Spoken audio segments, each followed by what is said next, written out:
Dear all, welcome to Nagasaki, Japan for my another blog. As our cruise ship docks in Nagasaki's stunning harbor, I'm struck by the contrast between this city's natural beauty and the profound tragedy it endured. On August 9th, 1945, at 11:02 am, everything changed forever. Today, we are visiting two sites that transformed this city from ground zero to global peace messenger, the Nagasaki Peace Park and Atomic Bomb Museum.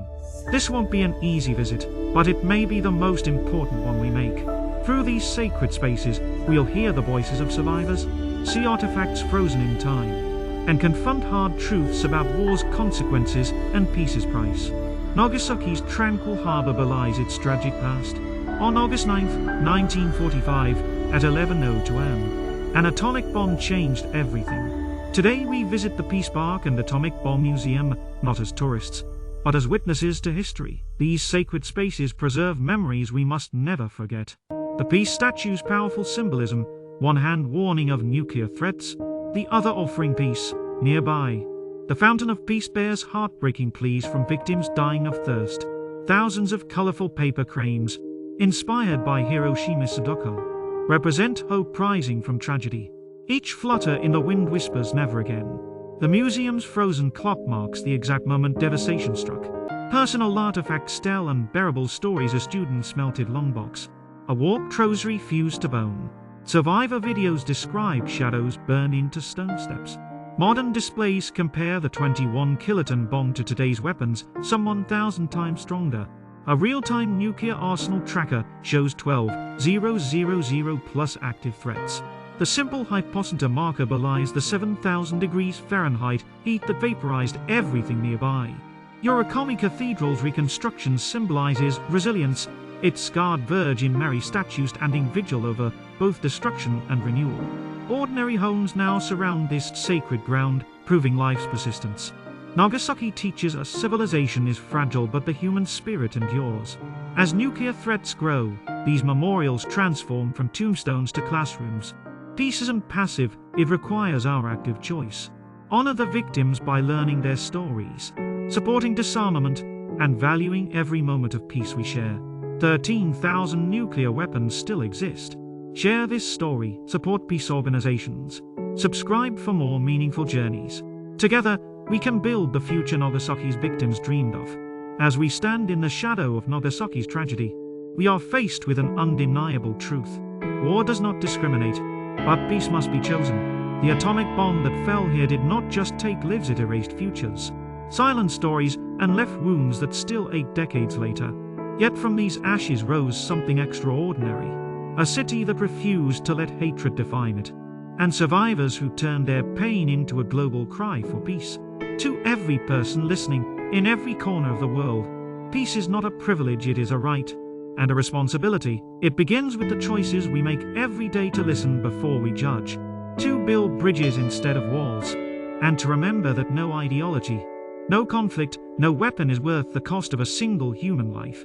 Let Nagasaki message echo across borders and generations. We must abolish nuclear weapons before they abolish us. The only war we should fight is the war against ignorance and indifference. Our strength lies not in weapons, but in our shared humanity. The next chapter of history is ours to write. Will we repeat the mistakes of the past, or will we rise together to create a world where no city, no family, no child ever suffers as Nagasaki did? The choice is yours. The time is now. Peace is possible, but only if we demand it, nurture it, and refuse to settle for anything less. From Nagasaki, with hope for tomorrow.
So that's number one. And number two is that the people who get to know, got to know in the cruise ship, many people suggested that she should start talking about her experience.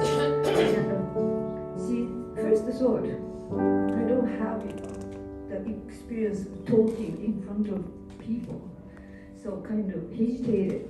But the other people said that after 10 years, there is no survivors and no one can talk. So it's better to start right now. Then she started to do that.